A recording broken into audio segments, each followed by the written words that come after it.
Setelah lo selesai nonton video hari ini, gue janji lo bakal bisa berkomunikasi dengan siapapun tanpa rasa gugup dan dengan penuh rasa percaya diri hanya dalam 30 hari doang. Oke, chapter yang pertama kita bakal bahas mulai dari rapport building atau menciptakan percaya diri. Oke, apa sih yang gue maksud dengan rapport building dan apa sih itu, gimana caranya bang gue bisa bikin rasa percaya diri? Karena gue sering nonton konten-konten di YouTube gitu kan bang, dan banyak yang bilang kayak, oh lo kalau main kenalan sama orang, ya lo harus pede, lo harus kelihatan pede, lo harus pede juga. Dan pede ini itu banyak yang bilang kayak, oh lo kalau mau pede, lo harus pakai baju yang bagus, muka lo harus ganteng, terus juga misalkan rambut lo harus rapi. Dan sesungguhnya bagi gue pribadi itu semua nggak salah, tapi banyak orang yang sering dapat miskonsepsi yang salah tentang rasa percaya diri. Kalau rasa percaya diri semudah dengan lo ngeganti gaya rambut lo, dengan memperbaiki muka lo, dengan pakai skincare segala macam, maka banyak banget orang yang pasti udah bakal percaya diri. Nah, argumen gue adalah kalau emang itu jalannya, kenapa ada orang, model bahkan, kadang model yang memiliki perfect simetri banget dari muka dan wajahnya, tapi masih aja dia memiliki kendala dalam rasa percaya diri. Kita bakal lihat dari sisi filsafat sedikit. Karena sesungguhnya, rasa percaya diri itu nggak muncul dari luar. Ini yang harus lo lakuin untuk sebenarnya bisa menjadi orang yang penuh dengan kepercayaan diri. Oke.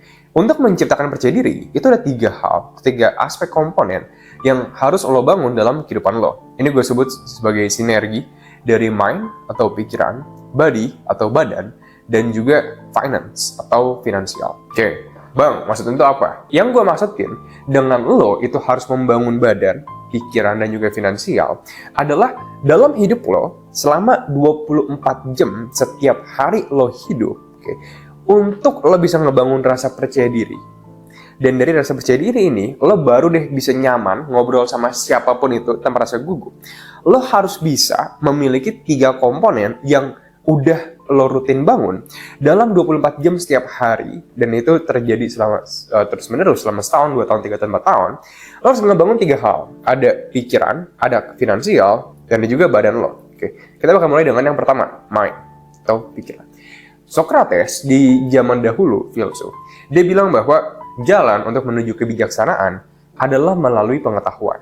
Lo tahu apa yang benar, maka lo bisa melakukan hal yang benar. Lo nggak tahu hal yang benar, maka lo akan melakukan hal yang salah. Jadi, singkat Socrates bilang bahwa pada dasarnya manusia itu nggak bisa dinilai sebagai dia tuh benar atau salah, dia itu bijak atau nggak bijak. Yang bisa dinilai adalah manusia itu tahu atau nggak tahu. Dan ini yang konsep sedikit menarik bagi gue pribadi. Karena gini, ketika lo membentuk karir lo sendiri atau kehidupan lo sendiri, semua hal itu menurut gue harus berasal dari pengetahuan lo terlebih dahulu. Oke, ini adalah bagian yang mind atau pikiran ya. Apa yang gue maksud dengan tahu?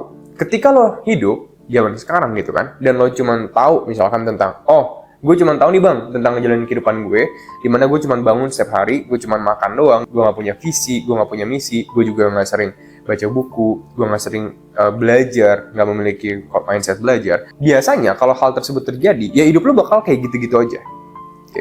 Ini berbeda halnya dengan kalau misalkan lo itu berfokus untuk belajar hampir setiap hari, baik itu lo mengasah pengetahuan lo tentang filsafat, atau mungkin tentang finance, atau mungkin tentang komunikasi, tentang hukum, tentang psikologi, tentang ekonomi. Jadi lo bener-bener itu mengasah pikiran lo dengan cara entah itu membaca buku, nonton konten yang produktif, dan lo menghindari konten-konten yang biasanya ngebuang-buang waktu lo. Biasanya di zaman modern, itu yang kita sebut sebagai doom scrolling. Doom scrolling adalah lo masuk ke IG atau mungkin di platform TikTok misalnya, dan lo scrolling berjam-jam tanpa lo ngerasa kayak, udah berapa jam nih gue di sini nih. Nah itu semua lo berarti buang-buang waktu. Kenapa? Karena konten yang lo tonton itu sebenarnya nggak memiliki fungsi atau tujuan yang dapat bikin lo itu lebih achieve goals lo. Okay. Banyak konten-konten yang misalnya nggak jelas, yang mungkin fungsi utama itu entertainment, yang dimana itu nggak bertujuan dengan goals lo. Nah, yang di sini yang bisa lo lakukan untuk bagian mengasah pikiran adalah setiap hari minimal luangin waktu lo, minimal banget, itu baca 10 halaman buku. Oke, bang, gue bingung nih bang, harus baca buku apa aja? Kira-kira kalau lo pribadi bang, lo baca buku apa aja? Kalau baca buku, gue lebih prefer baca buku yang non-fiction biasanya. Gue baca kayak misalkan contohnya How to Influence and Influence People, Thinking Fast and Slow. Terus gue juga baca Dale Carnegie, gue juga baca Oh Soo Hyang, lebih ranah komunikasi. Tapi kalau lo pengen baca buku dan lo pengen tahu rekomendasi-rekomendasi buku yang gue baca, nanti gue bakal masukin aja di deskripsi di bawah. Itu ada tuh list-list buku yang gue baca dan itu menurut gue worth it banget kalau pengen lo baca. Baca buku bikin lo tahu lebih banyak hal dan bikin lo bisa membicarakan lebih banyak hal dengan seseorang. Dan itu juga meningkatkan skill komunikasi lo. Oke. Itu yang pertama, dalam membentuk kepercayaan diri, lo harus punya pikiran yang sehat dan juga yang luas. Yang kedua, kita bakal masuk ke bagian finansial. Nah, apa sih itu finansial? Di sini konteks finansial yang gue maksud adalah besok lo udah harus jadi miliarder, yang nggak gitu juga. Oke. Yang gue maksudin dengan konsep finansial di sini adalah lo itu benar-benar fokus membangun karir lo dengan jelas. Tiap hari, pagi, siang, malam, Senin sampai Sabtu. Itu harus lo kerjain tuh. Jadi, kepercayaan diri itu sebenarnya berasal dari lo itu memiliki kompetensi. Lo ngerasa kayak, wah, gue layak nih. Secara pikiran gue juga luas, banyak hal yang gue tahu, gue pintar gitu kan. Yang kedua, gue juga ngerasa, gue juga punya karir yang mapan. Gue punya finansial gue yang mapan nih. Kayak gue nggak harus udah kaya, tapi gue punya karir yang jelas. Gue tau gue mau kemana. Sebagai contoh, misalkan kalau sekarang, gue itu kan ngebangun karir gue sendiri dalam personal branding dan juga gue punya platform e-learning gue sendiri, yaitu Stanley Academy. Nah, ini yang gue maksudin dengan dari membangun finansial.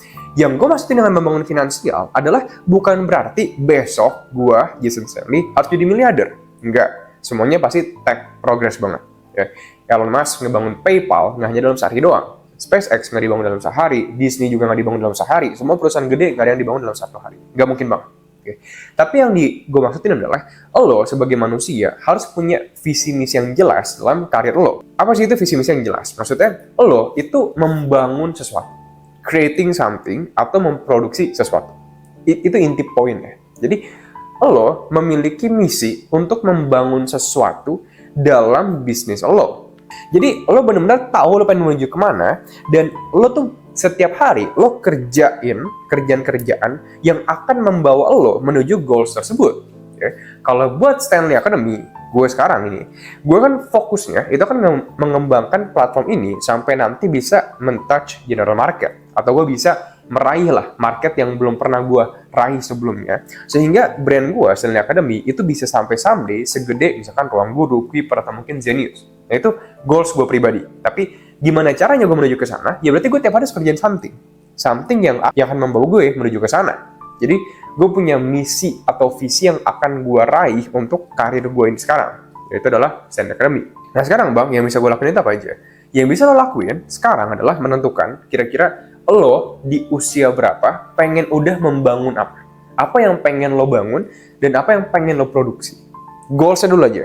Dari goalsnya, baru lo bisa cari kira-kira apa yang harus gue lakuin untuk mendukung goals tersebut. Kalau Stanley Academy, gue pengen di tahun 2025 nanti, itu udah bisa at least meraih sekitar 10.000 orang. Nah, gimana caranya? Ya berarti gue harus bikin lebih banyak video di YouTube personal branding gue sebagai cara promosi. Mungkin gue coba influencer marketing, mungkin gue juga coba untuk bagian ads, ya kan, atau mungkin kerjasama dengan beberapa pihak. Dan gue juga bisa mengembangkan fitur-fitur lebih lanjut di Stanley Academy. Jadi itu beberapa hal yang bisa gue lakukan setiap hari. Dan gini, semakin lo sering ngelakuin hal-hal ini dalam kehidupan lo membangun karir lo tiap hari demi hari demi hari, secara nggak langsung itu bakal membentuk rasa percaya diri lo. Oke. Kalau tadi pikiran itu ngebentuk rasa percaya diri lo ketika lo berkomunikasi dengan siapapun, lo bisa connect dengan apapun yang mereka bicarakan. Finansial itu membentuk kepercayaan diri lo dalam aspek karir. Jadi lo ngerasa secure atau aman dari sisi finansial. Dan yang ketiga adalah badan atau body. Nah, badan atau body ini itu yang gue artikan adalah nggak berarti lo harus punya badan yang misalkan kayak Arnold atau mungkin kayak siapa bodybuilder gitu kan. Itu oke-oke aja. And it's perfectly okay kalau lo pengen punya badan yang kayak gitu. Tapi yang gue maksudin dengan membangun badan lo adalah lo itu setidaknya memiliki satu hobi yang lo lakuin dalam setiap hari atau mungkin seminggu sekali, minimal banget. Dan itu bertujuan untuk menjaga kesehatan lo. Oke, apapun itu. Entah itu lari, entah itu misalkan lo calisthenics di rumah, entah itu misalkan lo ngelakuin bela diri, ya kan? Atau mungkin lo bodybuilding. Jadi apapun itu yang mengasah badan lo. Oke, Bang, kenapa gue perlu mengasah badan gue? Gini, yang kita pakai dalam olahraga itu bukan kita ngebentuk badannya. Bener, ngebentuk badan itu bener banget, emang itu efek sampingnya. Tapi yang dijadikan esensi utama dari olahraga adalah lo melatih diri lo dengan ketidaknyamanan, sehingga lo bakal membuktikan ke diri lo sendiri bahwa, wah, gue itu ternyata bisa melebihi kapasitas yang gue pikir gue bisa. Sebagai contoh, Mike Tyson, salah satu petinju yang paling terkenal banget dan paling tersukses bahkan dari zaman sekarang, itu dia bilang bahwa Mike sering banget bangun di jam 3 subuh setiap hari. Dimana Mike itu bukan bangun jam 3 subuh gara-gara, kan gue jamnya juga bisa lari kan, jam 9 gue juga bisa, jam 12 siang gue juga bisa. Kenapa harus jam 3 subuh? Gini, karena di jam 3 subuh, Mike Tyson tuh bilang bahwa kebanyakan orang, ada yang baru pulang nge-club lah, ada yang baru pulang misalkan ngapel lah, main sama temen-temen ya, dia di jam 3 subuh ngelakuin hal yang kebanyakan orang lain itu nggak bakal mau lakuin, yaitu adalah lari. Nah itu bukan dilakuin demi tujuan, gue ngebangun badan gue biar kelihatan keren, biar kelihatan bagus gitu. Bukan, tapi untuk keluar dari zona nyaman lo. Dan ini merupakan pembuktian bagi pikiran lo bahwa, gue bisa gue bisa ngelebihin apa yang gue kira gue bisa. Gue bisa nyaman dengan perasaan nggak nyaman. Oke. Nah ini berhubungan dengan konsep dari juga Uberman atau Friedrich Nietzsche yang bilang bahwa kalau lo pengen menjadi orang yang sukses, lo harus melalui suffering atau penderitaan. Sama yang kayak Fyodor Dostoyevsky juga bilang dalam Crime and Punishment, yaitu adalah penderitaan sebagai syarat pembebasan jiwa bagi manusia. Yang diartikan bagi gue pribadi adalah interpretasinya, untuk lo bisa menuju kesuksesan, lo harus melalui penderitaan. Penderitaan bukan berarti lo benar-benar menderita, kayak lo nggak makan, lo nggak apa. Bukan, tapi melakukan hal yang lo nggak nyaman untuk lo lakuin, kayak lo tuh nyaman ngelakuinnya. Oke, chapter yang kedua, yang nggak kalah penting, itu adalah bagian dari benar-benar full mendengarkan dan memahami lawan bicara.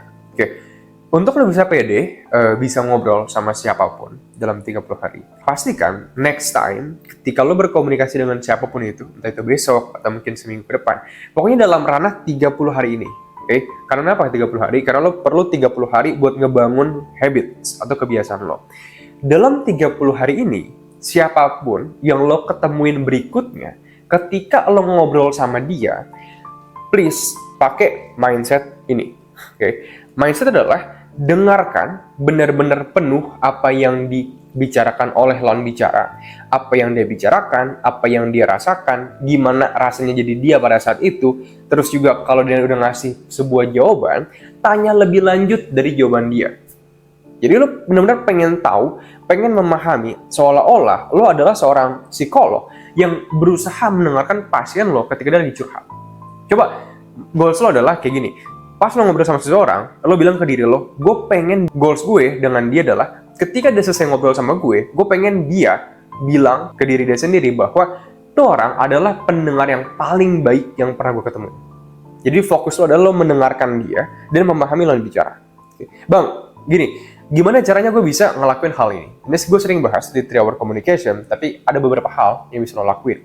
Yang pertama, ketika lo lagi ngobrol sama seseorang, bayangin ada box di antara lo dan orang tersebut, dan apapun yang terjadi di luar box tersebut, itu lo jangan hirauin sama sekali.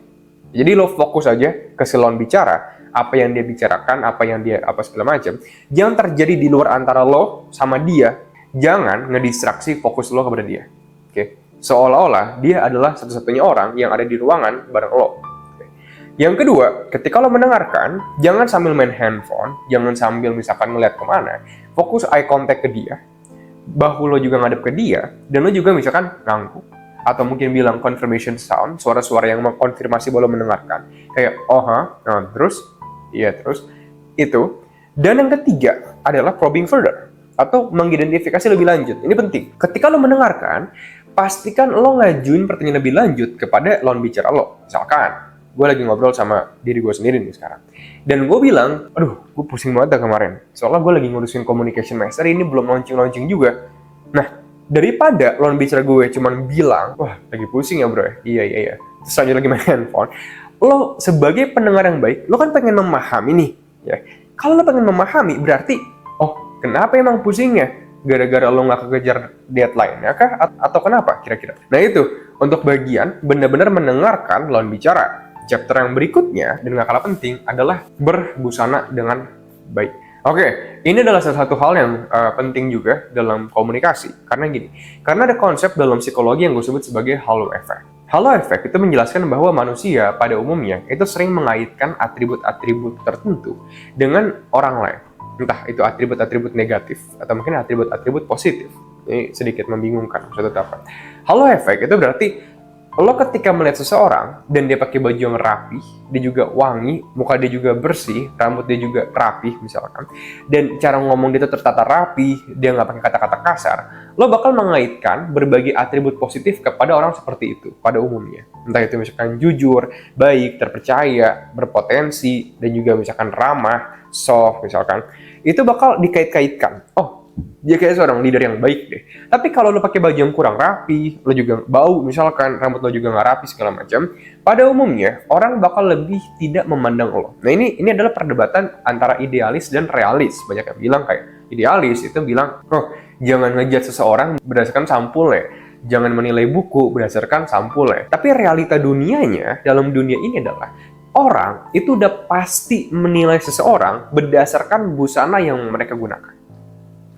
Dress well to impress. By the way, bagi lo pada yang pengen belajar lebih lanjut tentang ilmu komunikasi dan pengen lancar berkomunikasi dengan siapapun, dimanapun, dan kapanpun hanya dalam 30 hari doang, lo bisa cek 3 Hour Communication di stanleyacademic.com. Lo bakal belajar segala hal tentang komunikasi, baik komunikasi persuasif, retorika, argumen, cara bikin orang bilang iya ke apapun yang lo bicarakan.